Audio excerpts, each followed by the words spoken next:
एक वर्षभर सोनं खरेदी करू नका असं आवाहन पंतप्रधान नरेंद्र मोदींनी काय केलं? तिकडे नुकतंच लग्न झालेल्या विवाहित मुलींच्या घरी आनंदी आनंदगडे तर मुलांच्या घरी मात्र सन्नाटा पसरल्याचं वातावरण पाहायला मिळालंय।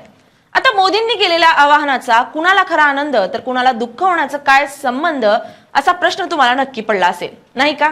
सांगते त्याचं कारण जून पासून धोंड्याचा म्हणजे आषाढ महिना सुरू होतोय आणि धोंड्याच्या महिन्यात जावयाला सोनं देण्याची आपल्या महाराष्ट्रात तर जुनी प्रथा आहे। आता सोनंच खरेदी करायचं नाही म्हटल्यावर धोंडाच्या महिन्यात जावयाला सोनं न देता काय द्यायचं? धोंडा? नमस्कार, मी स्नेहल चौधरी, आपण पाहत आहात एलएस मराठी। अधिक मास, सोन्याचे वाढते दर आणि पंतप्रधान नरेंद्र मोदी यांच्या सोनं खरेदी टाळा या आवाहनामुळे यंदाचा अधिक मास अनेक अर्थांनी चर्चेत आलाय। धार्मिक परंपरा, सामाजिक रूढी आणि आर्थिक वास्तव यांचा संगम यंदा स्पष्टपणे दिसून येतोय। विशेष म्हणजे महाराष्ट्रात अधिक मासात जावयाला सोन्याची भेट देण्याची परंपरा असल्यानं अनेक कुटुंबांमध्ये संभ्रमाचं वातावरण निर्माण झालंय। एकीकडे धार्मिक श्रद्धा आणि परंपरा जपण्याची भावना आहे, तर दुसरीकडे सोन्याच्या गगनाला भिडलेल्या किमतींमुळे सामान्य नागरिकांचे आर्थिक गणित कोलमडताना दिसतंय। त्यामुळे धोंड्याच्या महिन्यात मोदींमुळे जावई नाराज अशी चर्चा ग्रामीण भागापासून शहरापर्यंत रंगताना दिसते। यंदा अधिक मासाची सुरुवात 17 मे 2026 रोजी होत असून 15 जून 2026 रोजी त्याचा समारोप होणार आहे। यंदा 2 ज्येष्ठ महिने येणार असल्यानं धार्मिक पंचांगातील अनेक सण पुढे ढकलले जाणार आहेत। अधिक मास हा हिंदू धर्मात अत्यंत पवित्र आणि पुण्यदायी मानला जाणारा कालखंड आहे। हा महिना भगवान विष्णूंना समर्पित केला जातो।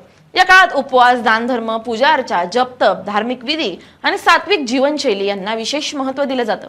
अनेक भक्त या महिन्यात मांसाहार, मद्यपान आणि इतर भोगवादी गोष्टींपासून दूर राहून भक्ती मार्ग स्वीकारतात। अधिक मासाला पुरुषोत्तम मास असंही संबोधलं जातं।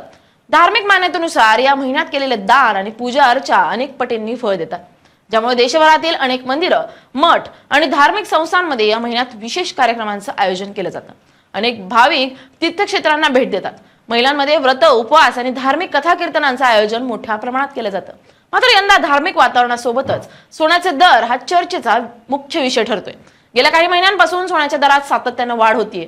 जागतिक आर्थिक परिस्थिती, डॉलरमधील चढउतार, आंतरराष्ट्रीय बाजारातील अस्थिरता आणि आयात शुल्क वाढ यामुळे सोन्यानं विक्रमी उच्चांक गाठलाय।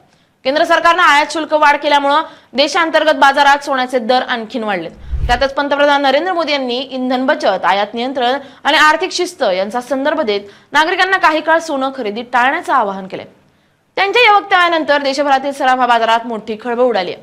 अनेक शहरांमध्ये सराफा बाजारात ग्राहकांची संख्या घटल्याचं चित्र पाहायला मिळालंय। लग्न सराईचा हंगाम सुरू असतानाही अनेक जण सोनं खरेदी करण्यापासून दूर राहत आहेत। सराफा व्यापाऱ्यांचं म्हणणं आहे की आधीच दरवाढीमुळे ग्राहक कमी झाले होते, त्यात पंतप्रधानांच्या आवाहनानंतर लोकांमध्ये संभ्रम वाढलाय। परिणामी कोट्यावधींची उलाढाल ठप्प होतीये। याचा सर्वाधिक परिणाम अधिक मासातील पारंपरिक प्रथांवर होताना दिसतोय। महाराष्ट्रातील अनेक भागांमध्ये अधिक मासात जावयाला सोन्याची भेट देण्याची परंपरा आहे। कुठे सोन्याची अंगठी, कुठे चैन तर कुठे सोन्याचं नाणं देऊन जावयाचा मान राखला जातो। काही ठिकाणी धोंडा जेवण किंवा जावई जेवण आयोजित केलं जातं। मुलीच्या घरी जावयाला निमंत्रण देऊन त्याचा सत्कार केला जातो। ही परंपरा विशेषतः ग्रामीण भागात आणि पारंपरिक कुटुंबांमध्ये आजही जपली जाते। मात्र यंदा सोन्याचे दर इतके वाढलेत की अनेक कुटुंबांनी या प्रथेबाबत पुनर्विचार सुरू केलाय। काही जण प्रतिकात्मक भेटवस्तूंवर भर देत आहेत, तर काहींनी सोन्याऐवजी चांदी किंवा इतर वस्तू देण्याचा निर्णय घेतलाय। अनेक ठिकाणी यंदा जावयाला सोनं नाही अशी चर्चा रंगली आहे। सोशल मीडियावर या संदर्भातील विनोद, मीम्स आणि पोस्ट मोठ्या प्रमाणात व्हायरल होत आहेत। मोदींमुळे जावई नाराज किंवा अधिक मासात सोनं महाग, जावयाचा मूड खराब अशा भन्नाट प्रतिक्रिया नेटिझन्स देताना दिसत आहेत। ग्रामीण भागात या प्रथांना मोठं सांस्कृतिक महत्व आहे। जावयाचा मान राखणं हे कुटुंबाच्या प्रतिष्ठेशी जोडलेलं मानलं जातं। त्यामुळे अनेक कुटुंब आर्थिक अडचणी असूनही परंपरा मोडू इच्छित नाहीत। काही जण कर्ज काढूनही सोनं खरेदी करण्याचा विचार करतात। मात्र अर्थतज्ञ आणि सामाजिक कार्यकर्ते याबाबत सावधगिरी बाळगण्याचा सल्ला देत आहेत। परंपरा जपत असताना आर्थिक स्थैर्य महत्त्वाचं असल्याचं ते सांगतात। सराफा व्यावसायिकांच्या मते अधिक मास, लग्नसराई आणि धार्मिक सण हे सोन्याच्या विक्रीसाठी महत्त्वाचे कालखंड असतात।